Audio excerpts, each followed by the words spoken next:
Hello friends of the Northern Entertainment and welcome to another episode of my ETS2 Let's Play series. Today we are having a very quick, very brief look at the Scandinavia modification.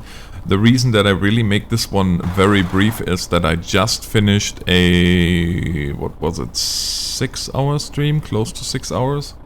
And it is 4 in the morning. I have to get back up in 2 hours, so I have really just a little bit of time, but I wanted to show you guys quickly a couple of new things that I noticed already here. And I have to admit, I'm not even using my steering wheel just because I do not have the time at the moment to get it all set up. But I wanted to show you guys also that you can play this game with mouse. The only thing you might want to change is, and I'll show you guys here. On the keyboard, the controls, all the way down, excuse me, you go all the way down, a rotate camera in mouse control, and you put that on shift because parking brake, well, you don't really need that one. And the reason you want to do it that way is because now if you hold your shift key, you can just quickly look around. And that is really coming in handy if you have to if you have to see where you are and what's going on. I do not have a GPS, so I'm going to leave F3 open, but in this mode. And we are in Uppsala. I want to say... Uppsala is... oh frick, what is Uppsala? Is it Norway, I think? Stockholm. No, Sweden. Stockholm is Sweden, okay. Yeah. Boy, oh boy. Oslo is Norway, I think. And Copenhagen is Denmark. Boy, oh boy, I hope I'm right. It's been a while. But yeah, let's just get rolling here. This is also automatic now, but this is just to show you guys that you can indeed drive this without a problem with mouse. In fact, before I had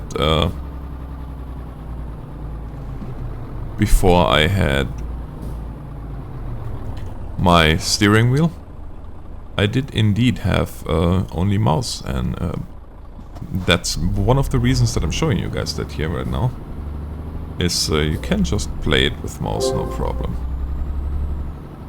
I don't care about the email, guys. I have to get to where I'm going. But yeah, as you can already notice here, there's a whole bunch of new sounds. You probably heard it when I came around the corner. You can actually hear, I'm assuming it's supposed to be the trailer squeaking and squeaking. Okay, this is my go now. Thank you.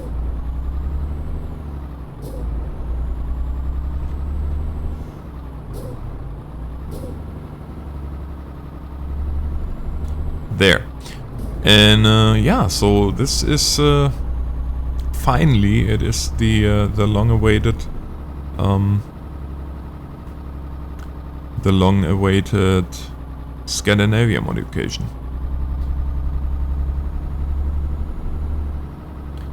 Alright, so what I completely forgot is where is the darn... Ah, okay, I found them.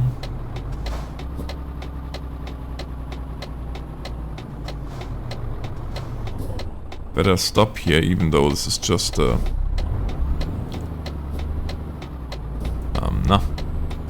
This is just a yield sign, but we want to make sure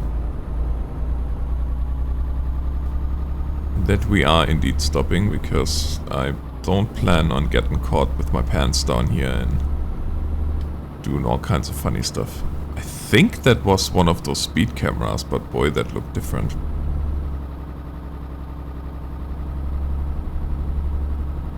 And here you can really see, I mean, if I wanted to, and I'll show you guys that too, if I want to, I can even go to options, and is it under controls, I think? Steering sensitivity. I can shoot that a little bit down if I want to. And that makes for a little bit smoother steering then. But overall, there is, as you can see, no problem steering this game with a mouse. As I said, I did it for the first episodes. I did nothing but steering with a mouse. Let's also have a quick look if anything changed on the options, because I kind of want to give you a quick over.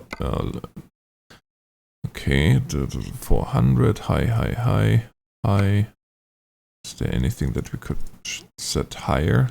Shutter quality, high. Medium. No, high.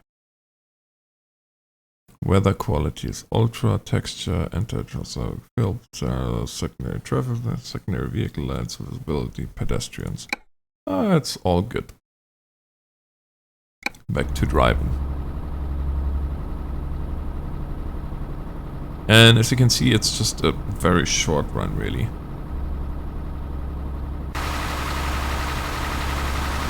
Now, driving in the outside camera is a little bit more challenging than it would be with a wheel, just because you don't know exactly what the tractor is doing in front there.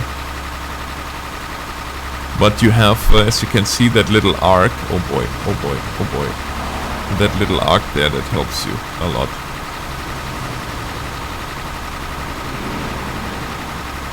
That shows you where your steering wheel in relation to being straight.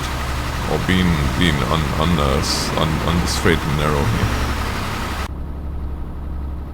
So now this looks like we can speed up a little bit. Yep, we can go to 70. And I thought that we are supposed to get a Mercedes with a Mercedes star, but maybe I misread that. But it's definitely a nice modification. There's a modification, I'm sorry, no, not modification, a nice DLC. Because as you've probably seen, there is quite a bit of content. And so that is very nice to see.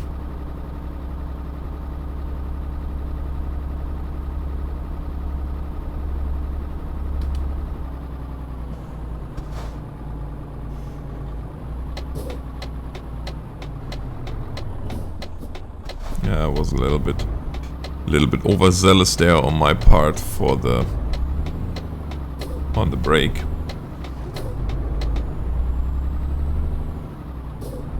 And I do feel that the sound changed a little bit. I don't know if you guys can hear that too, but there are sounds now that I think are from the running gear that weren't there before.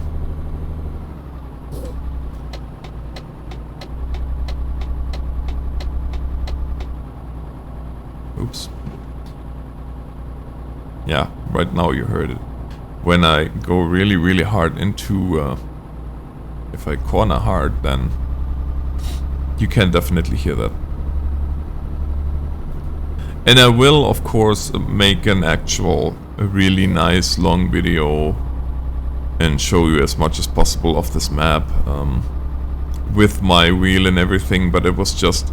I wanted to show you guys... well, I wanted to tell you guys that I am indeed going to make videos on this DLC, and I also wanted to show you because there were quite a few people that asked me what to do if you don't have a wheel and keyboard sucks so badly. Well, this is what you do. You play with mouse.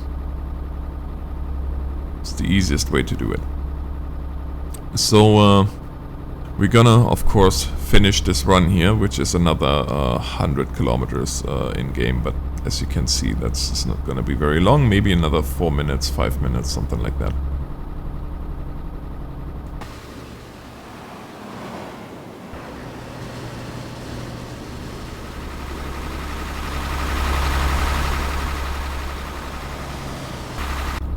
Yeah, the 8 challenge with a mouse, I do not, I do not suggest that at all. But normal driving with mouse is really no problem. And should be really your preferred method over trying to keyboard cat it.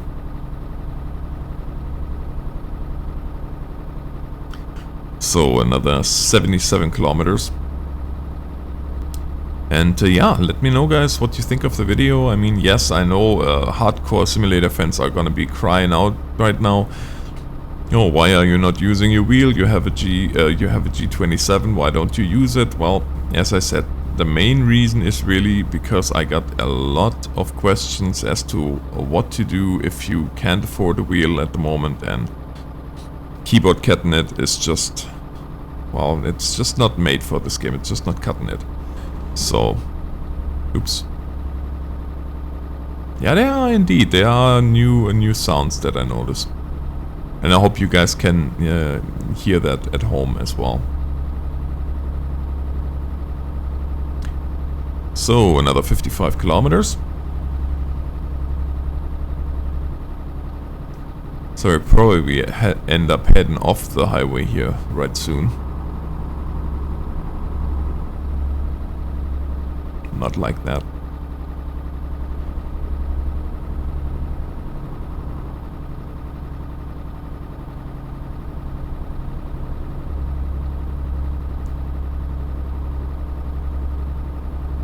Oh nice, they actually changed the off-ramps a little bit. Make them more like they should be in real life. That's nice, that's very nice. Ooh, ooh.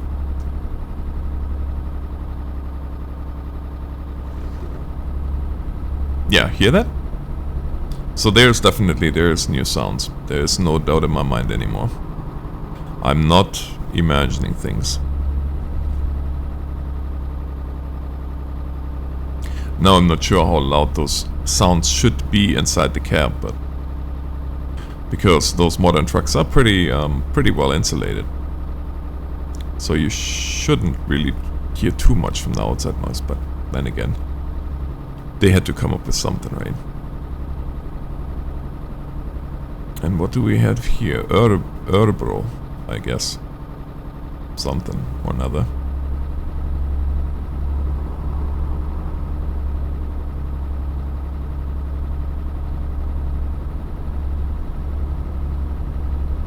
And 18 kilometers. We are almost there. Almost made it.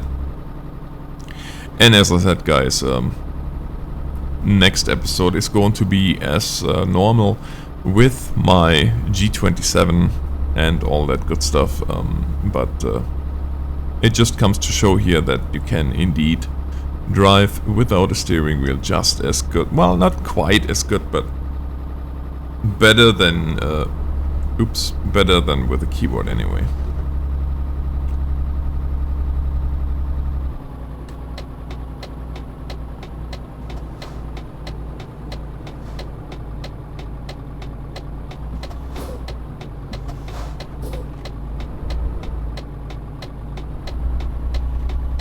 That's new. Yeah, I hear the sounds.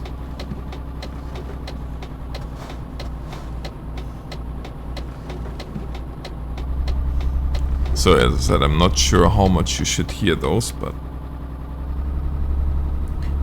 another 2 kilometers and we are in at our destination.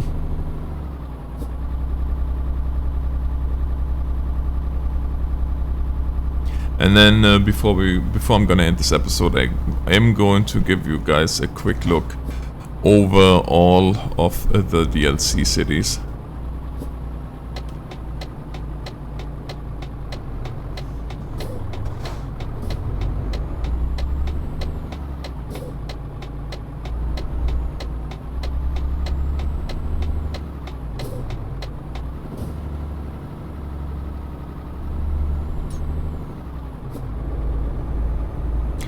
Yeah, it's really a matter of getting used to it again, and I'm really not used to it anymore to use the mouse, so that's why my driving here is a little bit herky-jerky at points. But overall I think it is acceptable. And it shows, or it showed what I wanted to show. No, we're not gonna do that.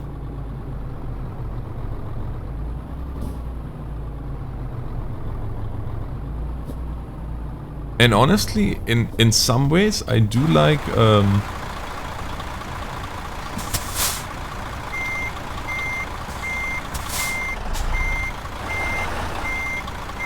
I do like the mouse in some ways better by backing up, because you can a lot faster steer from full left to full right than you can with the steering wheel. So that part is actually nice.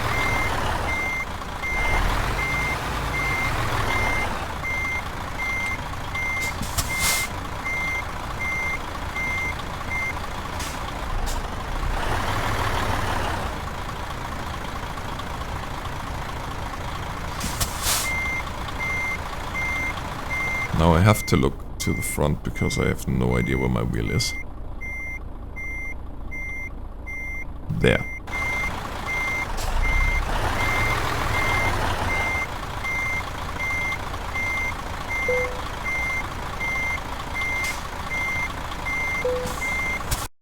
And done. Excellent. Okay, so as you can see, another new profile just for this let's play of the modification. So we're gonna have a look here at the world map, and I'm gonna show you all those here. So that's Bergen and Stavanger and Kristiansand and Oslo and Örebro and Västerås and Uppsala, Stockholm, Nynäshamn,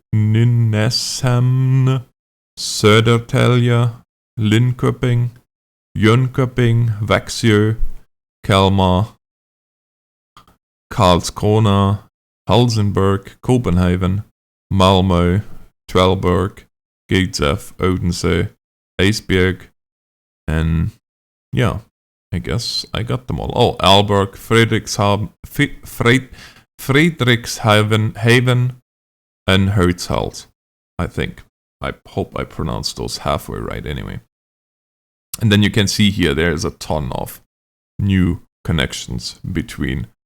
Oh no, wait a second. Yeah, there is actually a part. There is a couple. There's between Oslo and Frederikshavn, Göteborg and Frederikshavn, Hertzhals and Kristiansand, Hertzhals, Stavanger and Bergen and Hertzhals, and Esbjerg, between Esbjerg and Grimsby.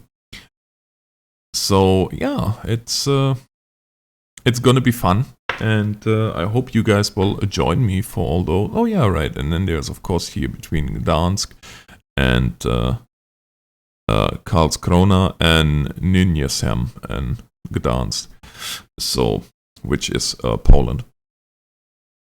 But yeah, so I guess that shall be it. That shall be our quick little view of the Scandinavia DLC.